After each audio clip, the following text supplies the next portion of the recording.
थोड़े महीनों के लिए वो ओके रहता है, उसके बाद वापस ये दिक्कत होना शुरू हो जाती है।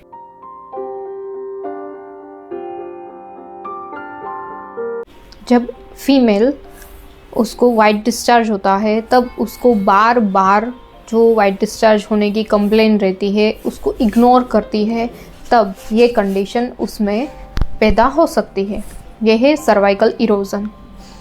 मैं वैद्य पूजा Makadia as an Ayurveda gynaecologist इस चैनल पर आज आपको क्या है ये सर्वाइकल इरोजन मीन्स गर्भाशय के मुख के ऊपर जो चांदी जैसा बन जाता है वो क्या है, उसकी ट्रीटमेंट क्या है, उसके लक्षण क्या है, इसके बारे में हम आज जानेंगे। अगर आप इस चैनल पर नए हैं तो इस चैनल को सब्सक्राइब करें और कमेंट भी करें, इससे आगे आपको और कौन से वीडियो पे माहिती चाहिए। तो सर्वाइकल इरोजन क्या है? Erosion means redness. जैसे हमें मुंह में इरोजन मीन्स कि एक चांदी जैसा बन जाता है, छाले बन जाते हैं, उस प्रकार से जो गर्भाशय है उसका मुख, जिसको हम बोलते हैं सर्विक्स के पार्ट पर एक इरोजन जैसा बन जाता है, एक राउंड रेड कलर का चांदा बन जाता है, जिसको बोलते हैं सर्वाइकल इरोजन। तो जब मुंह में छाले होते हैं तब हमें बहुत जलन होती है, तो उस जगह पे हमें ये छाला बन जाता है। तो ऐसा क्यों नहीं, कोई भी जलन वगैरह क्यों नहीं होता है?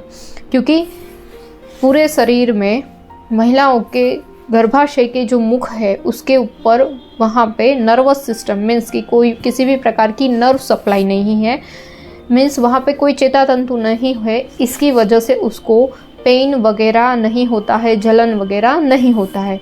इसलिए जो इरोजन बन जाता है तो उसे पता नहीं चलता है। कब ऐसा हो सकता है कि उन्हें इरोजन हो सकता है?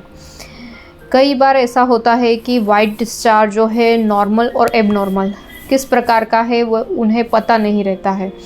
दूसरा, बार बार जब ये वाइट डिस्चार्ज होता है, जब वाइट डिस्चार्ज होता है तब वो कुछ मेडिसिन्स खाने के लिए और कुछ वजाइनल रखने के लिए भी वो ट्रीटमेंट करते हैं। थोड़े महीनों के लिए वो ओके रहता है, उसके बाद वापस ये दिक्कत होना शुरू हो जाती है। तो ऐसी कंडीशंस में अगर आपको बार बार हो रहा है डिस्चार्ज, आपको पता नहीं चल रहा है कि कौन सा वाइट डिस्चार्ज नॉर्मल है, मीन्स की चेपी है और बिन चेपी है, तो आप अवश्य अपने गायनेकोलॉजिस्ट के पास जाकर एक बार पर स्पेक्युलम एग्जामिनेशन करवाएं, जिससे पता चलता है कि वहाँ के मुख के ऊपर कोई सी भी प्रकार का चांदा है कि नहीं। क्योंकि कई बार ऐसा होता है कि उसकी वजह से ही आपको बार बार वाइट डिस्चार्ज होता है और साथ में आपको कई बार ऐसे कमर दर्द भी बार बार होता रहता है। तो इस तरह से आप जान सकते हैं कि आपको सर्वाइकल इरोजन है कि नहीं। दूसरा, सर्वाइकल इरोजन डेवलप कैसे होता है? उसके दो तरह से है। एक इंटरनल, अगर हार्मोनल इम्बैलेंस बार बार होते हैं उसकी वजह से भी ये दिक्कत होती है, और दूसरा है कि बार बार बाहर की ओर से इन्फेक्शन लगता है तो आपको ये इरोजन डेवलप होना शुरू हो जाता है। उसके कुछ कंडीशन है लाइक एक्यूट और क्रॉनिक, मतलब वो जो डॉक्टर है उसको देख के पता चल जाता है कि ये अभी बना हुआ है या काफ़ी समय से वहाँ पे इरोजन प्रेजेंट है। तो ये जो इरोजन है उसकी अब देखें तो डेफिनेट ट्रीटमेंट क्या है। आज मैं आपको आयुर्वेद के हिसाब से उसकी डेफिनेट ट्रीटमेंट बताऊंगी, वो है अग्निकर्म। पहले कुछ वजाइनल वॉश दिया जाता है, जैसे कि त्रिफला कषाय से वॉश करना, उससे आपके पहले जो भी डिस्चार्ज वगैरह है वहाँ की वजाइनल वॉल की, जो आपको वाइट डिस्चार्ज बार बार हो रहा है उसको क्लीन करने के लिए दिया जाता है। उसके बाद वहाँ पे सर्विक्स के ऊपर अग्निकर्म किया जाता है। ये जो है हम सुवर्ण शलाका से भी अग्निकर्म करते हैं। ये जो प्रोसीजर है वो बिल्कुल भी पेनलेस है, जिसमें किसी भी सेडेशन वगैरह की कोई आवश्यकता नहीं रहती है, और इसके बहुत ही अच्छे रिजल्ट्स है। आपको जो एक बार इरोजन जो हुआ है उसको अग्निकर्म की सारवार करने के बाद उसको रीडेवलप नहीं होता है, मतलब वो रिकरेंस नहीं होता है, उसको वाइट डिस्चार्ज की तकलीफ भी रिकरेंस नहीं होती है। तो ये जो अग्निकर्म की चिकित्सा जो है वो बहुत ही लाभदायक है। तो आप किसी भी वैद्य के पास जाकर ये ट्रीटमेंट आप करवा सकते हैं।